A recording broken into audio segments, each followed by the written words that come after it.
ہوا تھا ابھی آنا باقی ہے۔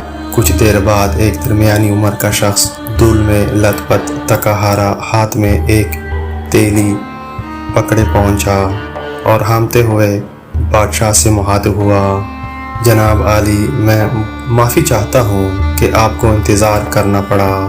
دراصل راستے میں کچھ بجری پڑی تھی، میں نے سوچا اس کی وجہ سے گزرنے والے لوگوں کو تکلیف ہوگی، لہٰذا اسے ہٹانے میں کافی وقت لگ گیا۔